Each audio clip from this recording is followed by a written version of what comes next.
music. He's like love, love, love, and music. La la la,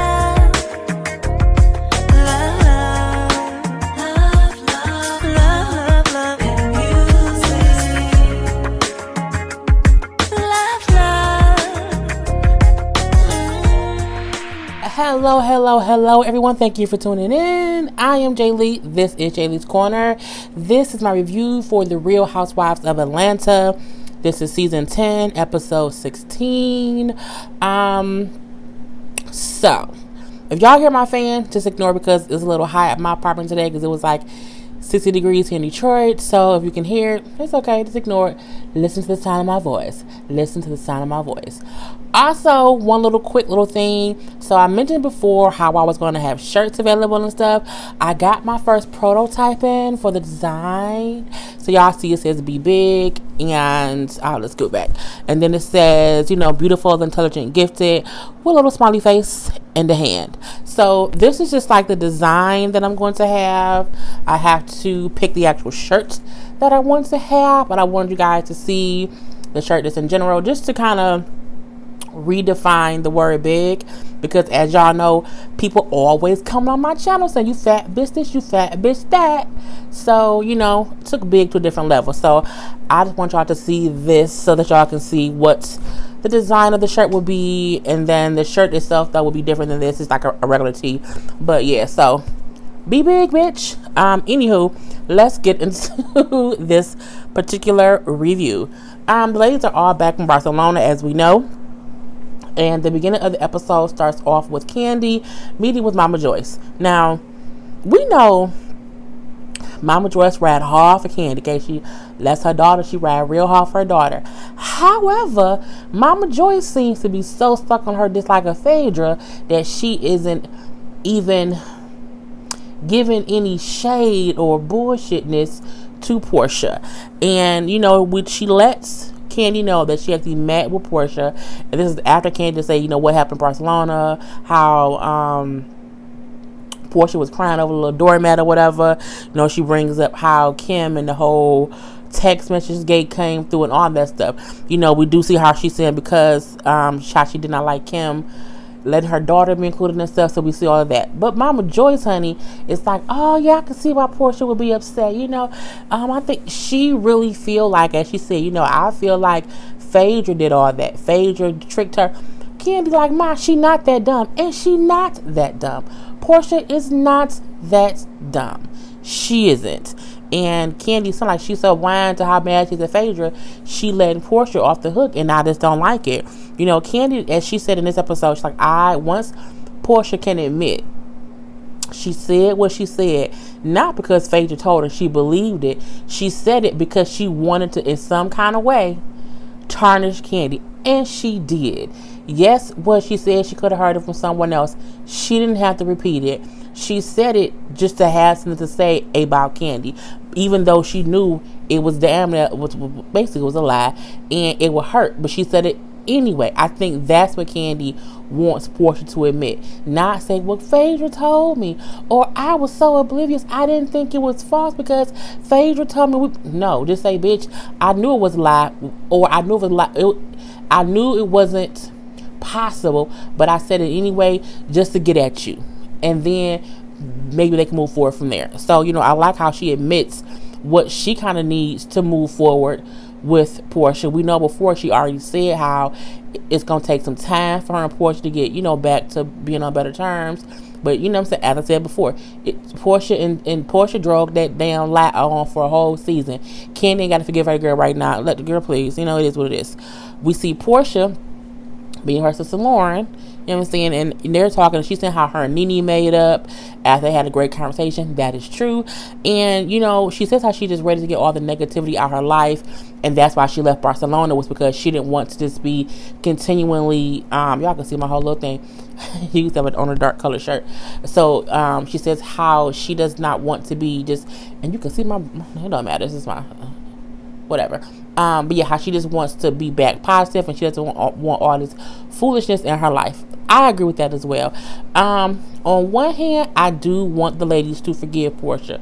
On the other hand, whole other finger, I still, for some reason, feel like Porsha hasn't fully admitted or fully took responsibility for her part of it. I think she's consistently blamed Phaedra, and so when I'm sorry for the part I think I might have did, and I just want her to outright like, look, I said it just to say something against Kandi because Phaedra told me, and even though I didn't think it was true, I said it anyway.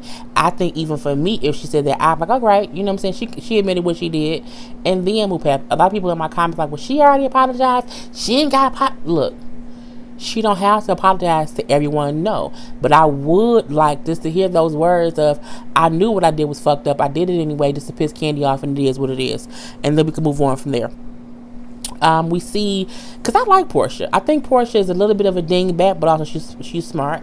I think once she gets past this whole rape gate, you know, in a season or two, maybe even next season, you know, if she's still on the show, she'll be fine. I think at that point, her and Kandi will be more cordial.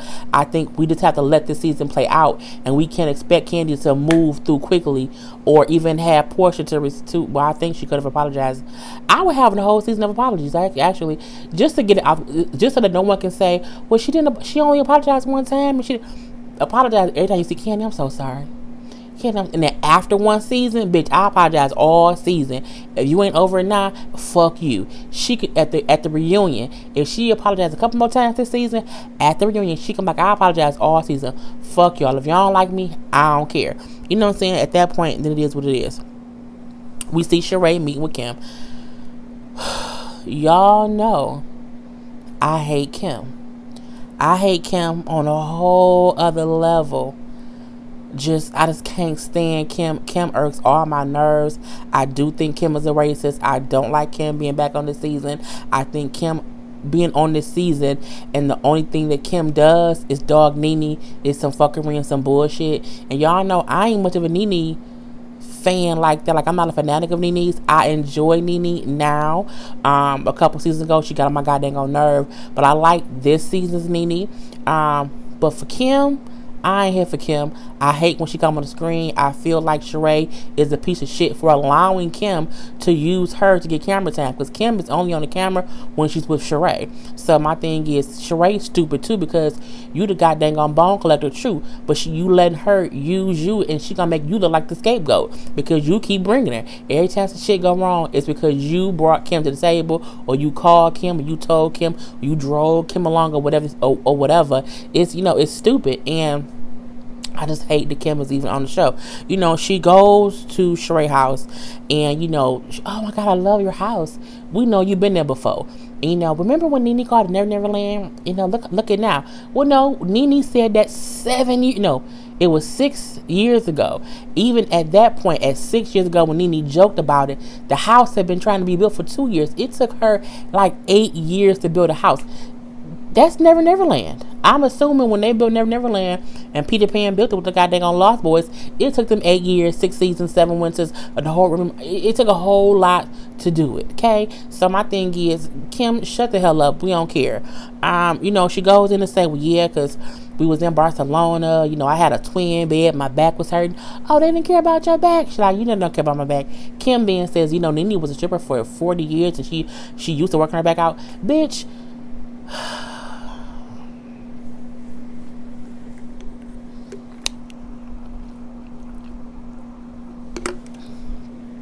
Water calms me down, in case y'all don't know. Kim just irks my nerve.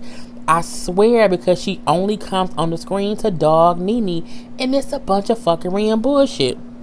And you guys, so they're talking about that. Kim trying to give her side of this whole Brielle, Nene, Kim Twitter beef.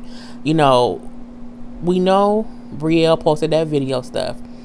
It was a situation where the Shade Room posted like a screenshot of a response that Brielle wrote to someone else, where people was insinuating that Brielle was calling black people roaches. I wasn't calling black people roaches. I was saying Nene had roaches in her house, and I recorded roaches in her house. Nene responded to Brielle as she should, because my thing is, if you old enough to speak on me in social media, you might get checked back, okay? And Nene responded, said some things to the girl, called the family racist, which caused the whole situation. Kim want us to sit up here and believe that because Nene called her racist one time, that she had to hire security, people coming to her house, all this other stuff. Honey, Nene called me racist, ain't had nobody come to your house. Yo, people can't look. Kim, to me, plays the I'm a victim card. Oh my God, the black girl said about me, and not everyone thinks I'm racist. Yeah, y'all know, like that dumbass noise me my nephew makes. I don't believe it. I believe 2% of what come out of Kim's mouth, and the only thing I believe is that she has 6 kids. And she's married. Anything else in that, bitch, put it on the wayside. I don't trust it. I just don't trust her. Period. I don't. And she was saying how she had to hire an attorney. She sent her a cease and desist letter. How Nene went below the belt, all this other stuff she's saying, because, girl, bye. A lot of people think Kim is racist. A lot of people do, because a lot of the shit Kim say is fucking racist. And my thing is, do I think Kim is racist in the fact that she hates black people? No, I don't. I don't think she hates black people. I think she loves having them around to make her seem more urban. I really do. However, Kim thinks she's better than black people. That I do believe. She thinks in some way or shape or form that she up here and black people is down here.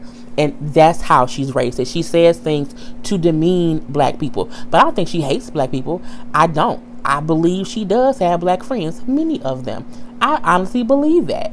But she says shit that is demeaning to black people on a regular basis. She always has since the season has started. They showed a scene, they did a flashback to like season 1 or season 2 when she said, I don't want to be hanging out with them, sitting around eating fried chicken. That's a fucking we can't be in shrimp, bitch. We can't be in chicken Alfredo. We can't eat fish. You know what I'm saying? Why would you say chicken? That's a racist statement for someone to make about black people. Because you're gonna be with a whole bunch of black people, they eating chicken. No, bitch, I might be in the goddamn bowl of sausage. You know what I'm saying? You don't know what it's going to be. So my thing is, that's how I think she's a racist, to where I don't think she hates black people, but she thinks she's better than them, and she likes to speak down on them. So whatever. Sheree, old monkey ass, yes, I call her monkey, is saying how, when Nene went below the belt, talking about calling them racist, you have to be careful what you say and put out on social media. But you gonna say that as if Kim's daughter or Kim saying how Nene is on drugs, Nene has roaches. My thing is, Sheree is I'm not gonna call her Uncle Tom. Sheree, I kind of did then, I guess. Sheree is the kind of person who, for some reason, she has this blind loyalty to Kim. And it's stupid. It really, really is. Because the same issue that you've had with Kim, you've had with Nene. You've had blow-ups with them both. You picking Kim's side solely because you beefing with Nene now about your goddamn prison bag that she don't even want because she's married. That's why she trying to put people against Nene for that reason. She can have some kind of ally when they come out her man ain't never gone to prison. So, Kim, I'm not racist. You are. In a way, racist is not one thing. It's not, if you're racist, oh my God, you're racist, which means you hate black people, you want all black people to die, you think they should be back in slavery. That ain't the kind of racism that Kim is. So Kim, she's racist, and it is what it is. And then even Kim said how she thought Briella tape recording the bug in Nene's house was a joke. Bitch, it wasn't a joke because that wasn't your house. You wasn't invited technically because Sheree brought you. And Brielle asked, we're going to talk about how she got there in the first place too. And then Sheree said how kids is off limits. Kids are not off limits when they include themselves in the situation and the kids of age. If you 20, 21 years old and you come at me on social media, bitch, I'm coming for you. And Nene had every right to go back at Briella because Briella keeps putting herself in it. And Kim keeps saying, well, she's an adult, she's an adult, she's an adult, right? She's an adult. So this because she's your adult child doesn't mean that she can throw her rock, have her hand, and have her mama come defend her. No, bitch, your daughter's free grain, okay? She can get it. Let's just say that. I'll be going off sometimes. Let me drink some more water. I'm kind of fucked out. So, Nene at home with Cynthia comes over and so does Marlo. And they're coming to her about... Wait, no, that's not it. That's later. Nene is at home with Greg and her son. I think it's Brent. No, Brent. And she talked about the whole thing, why she responded to the thing on... So, everything I just said is the same thing Nene was saying. However, she's saying how, you know, you can't post something on social media and think someone won't respond to you. You know, she admits that she did respond in anger, and, you know, everything I just said about the other thing is kind of the same thing. I wrote it in two different ways, but yeah. But we do find out how Brielle got to the house. Because Nene was saying how, they was on Twitter. She responded in anger, blah, blah, blah. She said the whole thing. Anyway, but she asked, because it was one thing where Kim was saying, well, yeah, Brent is the one who invited Brielle to the house. So, in the Nene part, Nene's like, Brent, so did you invite her here? Because I guess that's something that Kim said online. And Brent says, no. He said, well, no. She hit me up down at the party and said, hey, are you at home? And he said, yeah, I'm at home. And he said, she then said, well, hey, we're in the neighborhood looking at our own house. Can we come by? And he said, sure. So Nene thing was like, oh, so you just happen to be in the neighborhood on the same day that I'm having a grown up, all adult, all white party. You just happen. It was a setup. It was a goddamn setup. Let's just be honest about that. Ain't no way that she... If you was in the neighborhood, you was in the neighborhood because your mama brought you with her. And she said, well, I can't bring you in here by myself. But if Brent invites you in, then, you know, it is what it is. That's what it was. And I like how Brent said, well, he didn't lie and say I didn't invite her. He just said, well, she called me and said, you know, she was in the neighborhood and can I come over? And I said, yeah. It wasn't thing as if he said, well, hey, let me call her and say, hey, come on my house. That ain't what happened. It was a goddamn setup. So that's what I believe.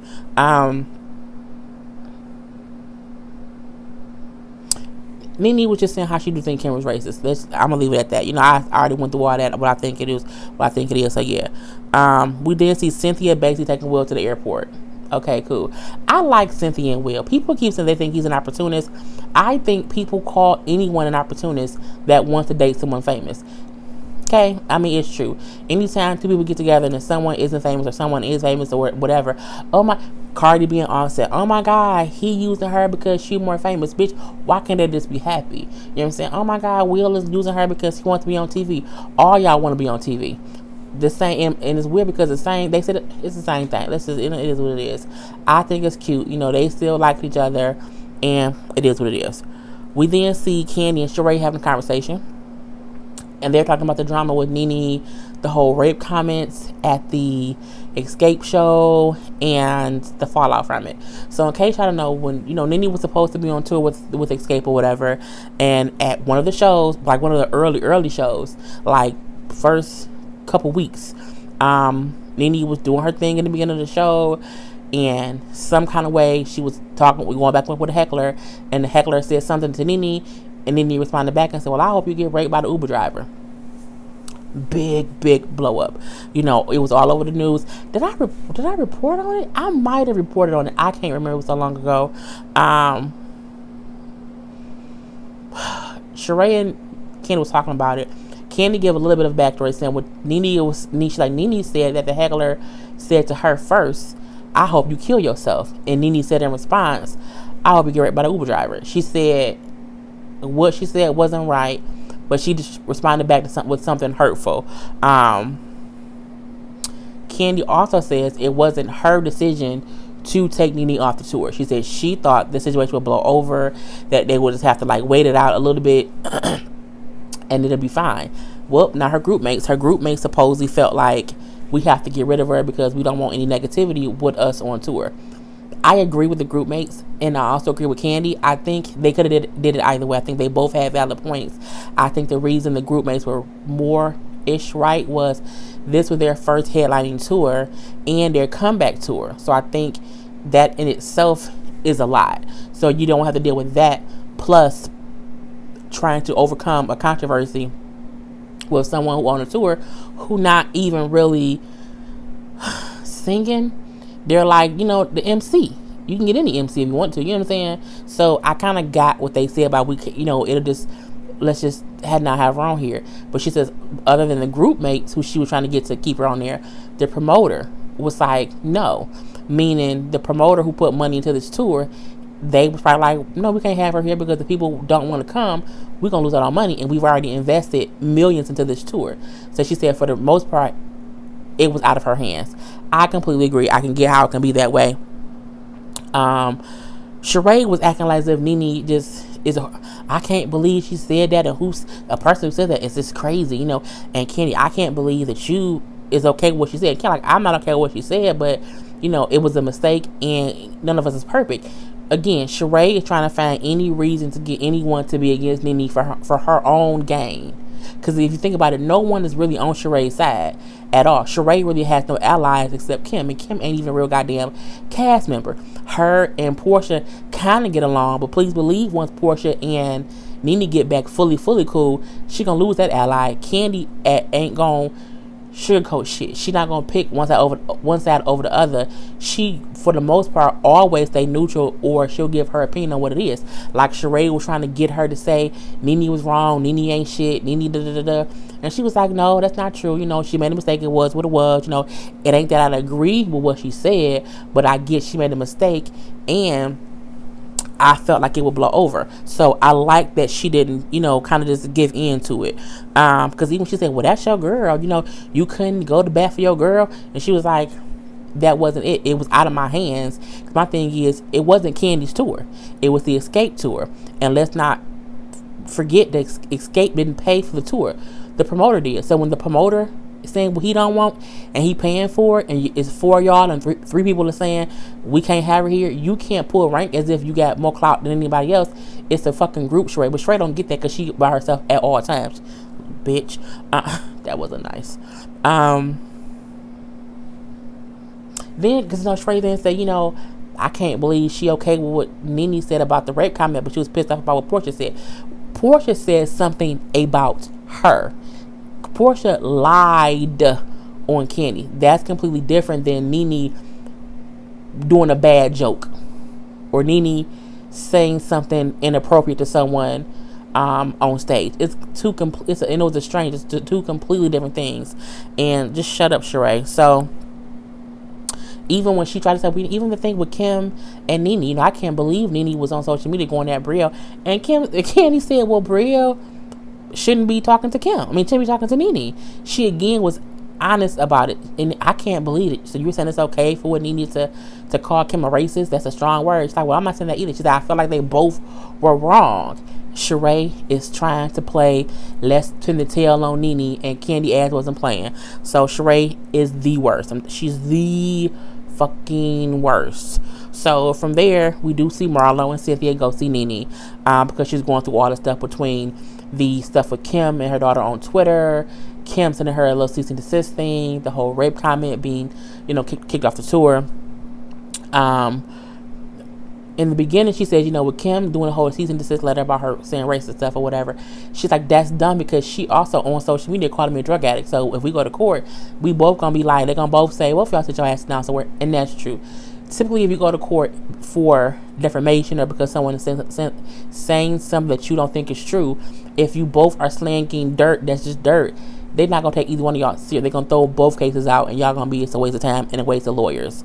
So, that is what it is. She then goes into talk about the rape comment. She does say, the person said to me, I hope you kill yourself. She said, and then my retaliation, and I just said it in anger, was, I hope you get raped by the Uber driver. She also brings up that it was a part of her act. She said her and Cynthia actually came up with it, where it was going to be a joke about her telling people how to be careful catching Ubers. And I think she had done the joke before, and this particular time it just did not work out. A heckler said something, and then she said something back, and it's very, very, very unfortunate that it happened. what she said was completely wrong. At the same time, what I like is that she's owning that she did it. While she's explaining why she said it, she still seems completely remorseful that it happened in the first thing on place. And I don't know what that was. But the little thing popped up. Anywho, what I thought was funny was when Nene started crying, and I'm looking like she can't get not one tear to come out. Man, look, Nene was fake crying, and I'm not saying that she was fake crying as in she's not really remorseful. I'm saying I think she's really remorseful, and she felt like, well, dang, if I cried, they'll really believe me, maybe. And she tried to cry, and she made all the crying noises, and she blinked a few times. It took a long time for them 2 tears to come out. And again, I do think she's remorseful. I do think she honestly feels horrible. But baby, I was laughing and giggling at her trying to cry. I really, really was. I think it was, girl, you forced them tears to come out your eyes, baby, and it just did not work. So yeah. But yeah, I think she did something fucked up. She admitted she did it. She did a fucked up thing. She's apologizing for it. And I do think she's very, very, very sorry. So, yeah. Now, the last scene of the episode was Kim and Kandi meeting. First of all, Kandi's a goddamn fool. Because Kandi was sitting and waiting for Kim for like 3 hours. Look, if we supposed to meet up, you got 30 minutes with me. Because if you ain't here within 30 minutes, bitch, I'm leaving. Because first of all, I don't want to sit anywhere waiting for someone for I can be at home. I can be doing something else. Honey, it was over 2 hours that Kim was late. I would say, no. I could not believe Kandi sat there. I mean, I just can't. They must have a shooting schedule that she just cleared her schedule for. Because I'm like, no, bitch, I would have left. Kim finally pulled a freak up. Of course, Corey, dropped her off, and he going to Costco. Whatever. And again, I don't like Kim. So I don't want anyone to say, oh my God, you're always so hard on Kim. I'm going to always be hard on Kim. I don't like that bitch. Deal with it. It ain't going to never change. So Kim walked in, and first of all, Kandi was nice enough to, give her a hug back or whatever. She would have walked in. I wouldn't have gotten up. She would have sat down, and I would have been like, bitch, you got 5 minutes because I'm finna go. Because I've been waiting for 3 hours. So we're going to have a little quick 5-minute conversation, and I'm done. Because you made me wait. We're not going to make me wait 3 fucking hours. Then I have to sit through a whole dinner with you. Bitch, no. I done had breakfast, lunch, and dinner. And 4 or 5 cocktails. Fuck you. No. So, whatever. Their whole thing kind of going back and forth with it was I think Kim, I heard that you said, that you had an issue with Corey dropping me off. And, I think he would think that because you're jealous. Kim, like, girl, ain't nobody jealous of you at all. That's not what it is. Then Kim says, well, I have Corey dropping you off because I drink. He drives me so I can have as many drinks. Kandi said, you used to always drink before and he never drove you anywhere. So that's not true. I said, bitch. Caught her in a lie. Because she did. Kim did used to drink and Corey would not drive her anywhere. Kandi is damn sure right. She brings Corey because she be trying to leave.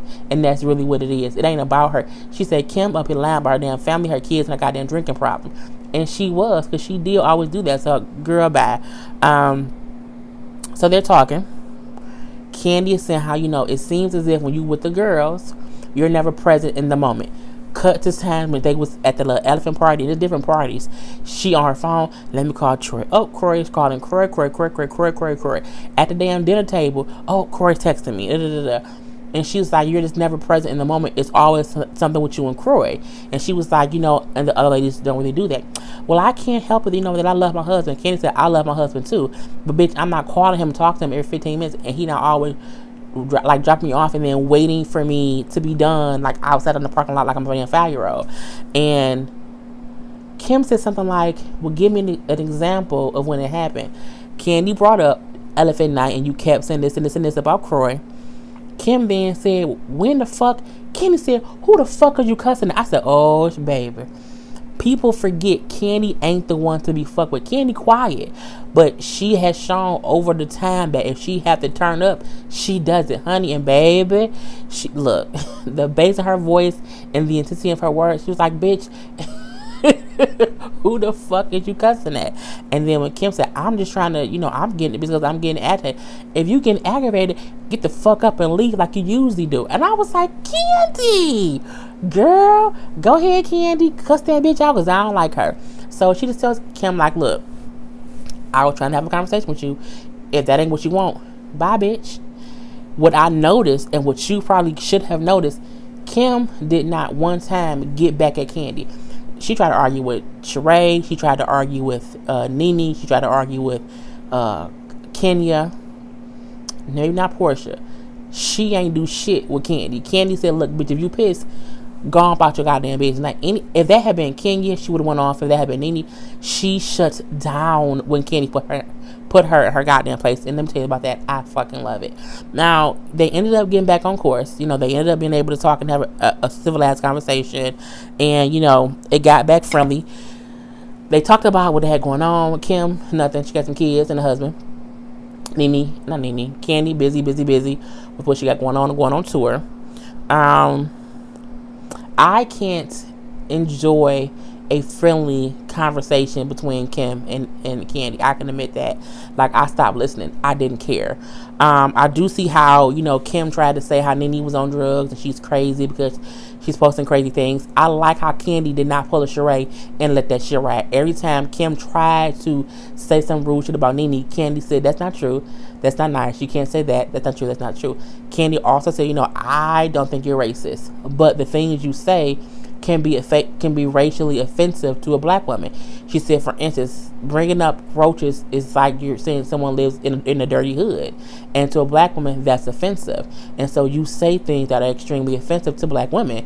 You do. It is what it is. And she also brings up how she didn't think that it was right for Brielle to record the video. It just wasn't. Kids should be out of it. And I like how Kandi said Kim is contradicting herself, where she's saying, one, kids are off limits, but you're letting your daughter record video and saying that it's a joke between y'all two or whatever. You can't do that. She's either off limits and she's not involved at all, or you want her to be involved. You just don't want anyone to say anything back to her, which ain't gonna happen. And after that, I stopped listening. I was hearing Kim's voice too much and it was aggravating, but I do know that was the last scene and then it went off.